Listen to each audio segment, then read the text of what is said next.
Rabbi Shimon Bar Yochai may be the principal figure in the Talmud. As a jurist, he tends to focus on what actually happened.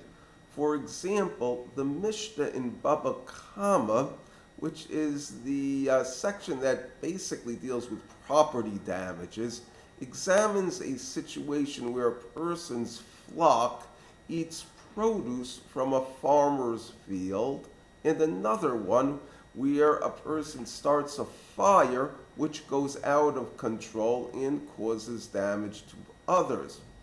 In both cases, Rabbi Shimon seems to hold that the liability is the actual amount of damages as opposed to using some sort of rule of thumb. Likewise, the Mishnah in Baba Kama discusses several situations where a person steals an animal for the purpose of either selling it or eating its meat. The penalty specified in the Chumash is that the thief must pay 4 or 5 times the value of the animal.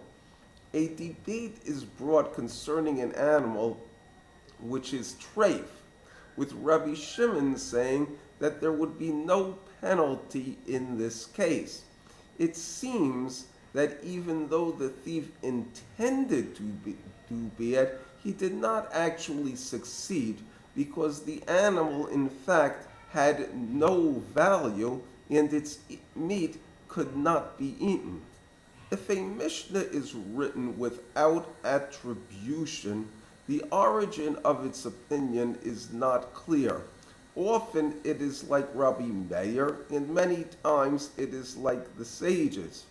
Mishnahs tend to focus on its own logic and apply it to other situations. Rabbi Shimon, on the other hand, is firmly grounded and greatly focused on the Chumash. As a result, his reasoning may depart from the reasoning of the Mishnah.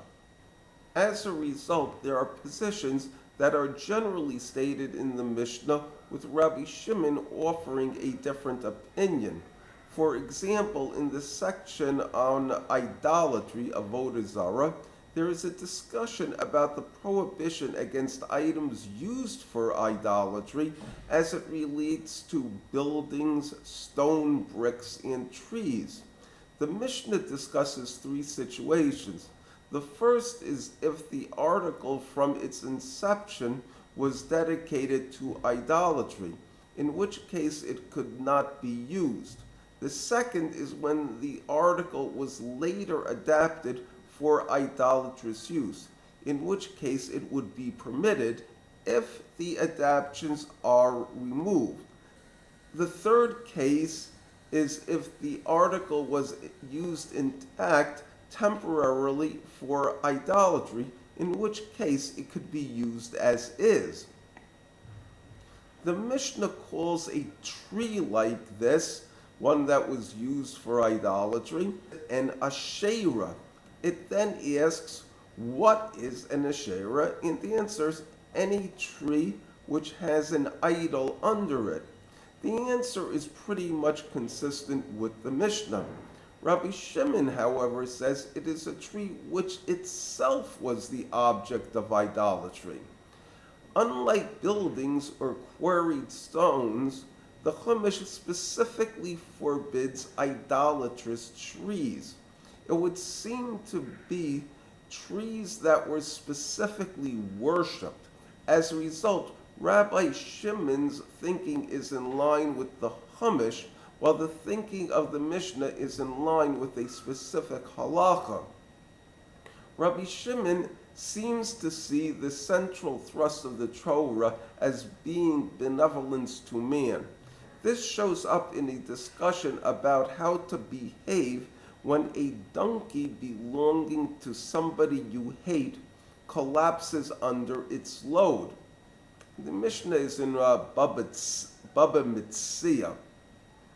This situation is governed by a verse in the Chumash that can be difficult to understand.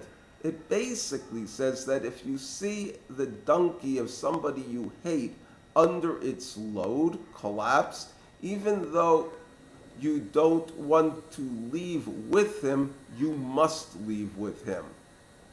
Everyone agrees that you must help unload the poor donkey, but not if the owner of the donkey tries to push all of the work onto others by claiming that they have a biblical obligation to this, but he himself does not.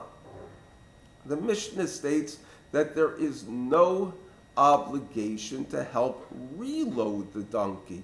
However, Rabbi Shimon rules that one is indeed obligated to help reload it. It seems that the scenario envisioned by the Chumash is that of a group traveling together. If a misfortune strikes one of its members, the others cannot simply leave him behind. Rather, they must help him as best they can. While kindness to animals is an issue, the central objective is kindness to people. Thank you.